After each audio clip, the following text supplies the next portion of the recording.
falar um pouco mais a respeito da dependência química.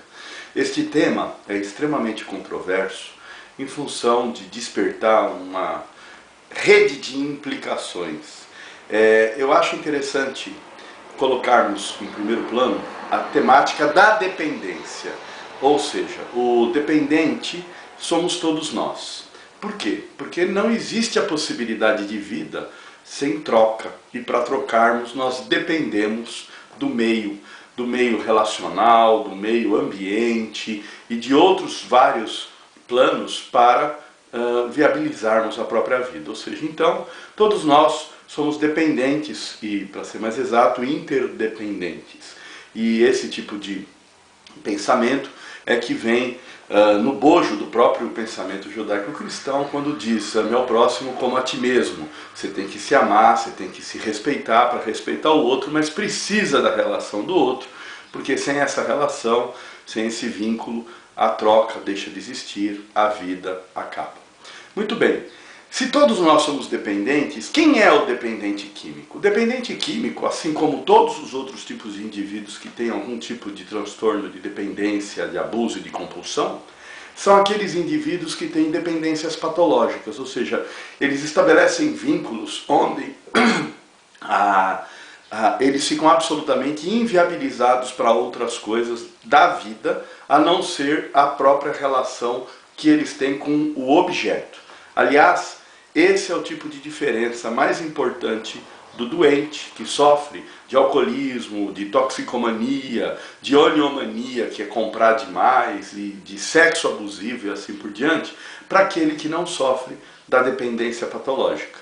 O indivíduo que sofre da dependência patológica, ele estabelece relação objetal, ou seja, ele transforma tudo em objeto e ele próprio vira objeto do próprio vício, da própria dependência.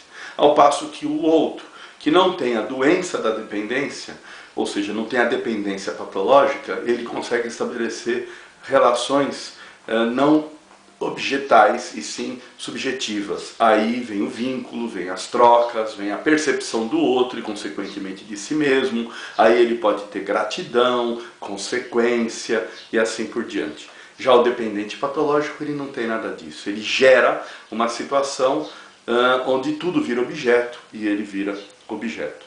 Pois bem, esse dependente patológico, ele entra nessa muitas vezes porque ele não consegue dar conta das atribuições da vida diária, ou seja, da angústia inerente a todo ser humano.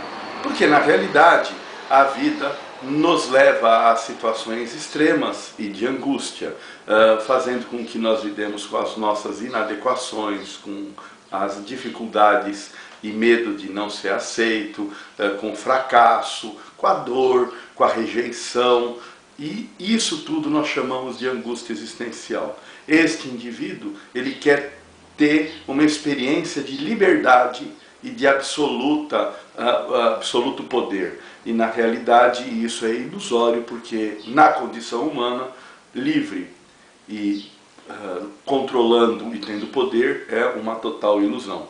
Quando ele vai para a substância de abuso, principalmente na toxicomania, ele tem aquele momento de pico que a gente chama de euforia, fora do eu, e depois ele não consegue voltar mais, e essa memória eufórica acaba tirando mais ainda a capacidade que ele tem para suportar esse cotidiano absolutamente ordinário e sofrido que é a vida natural. Muito bem, mas o mais interessante nesse contexto todo é a dinâmica que acontece na relação que o dependente patológico, aquele que sofre de alguma DAC, de dependência, abuso e compulsão, vai estabelecer na vida como um todo. Porque, na minha visão, o dependente patológico, ele gera relações de dependência patológica e ele vai multiplicando a dependência por onde ele passa. Começa no âmbito familiar, onde ele transforma seus parentes, esposa, filho, irmãos, pai, mãe, em codependentes, e aí esses codependentes têm a ilusão que conseguem controlar, que conseguem curar, ou até que foram culpados pelo problema da dependência patológica do seu dependente, e aí o codependente não consegue se libertar e nem contribuir para a libertação deste dependente.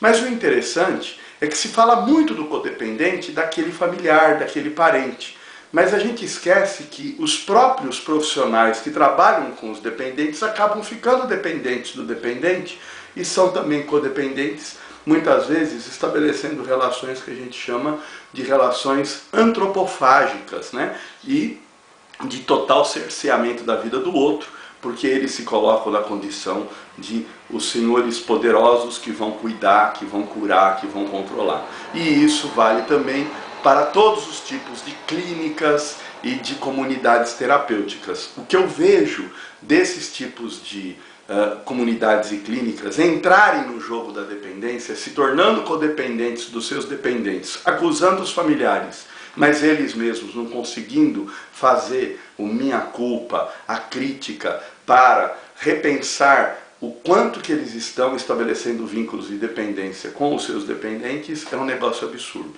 É nesse sentido que eu vejo que precisa ter muito mais estudo, muito mais distanciamento, muito menos passionalidade, para a gente conseguir ajudar o dependente patológico a sair da dependência, ou ao menos da ativa da sua dependência, já que muitas vezes ele não vai conseguir se libertar desse processo de ser um dependente de recuperação por toda a vida, mas que ele pode ter vínculos, que ele pode ter possibilidade de inserção social e de trocas saudáveis.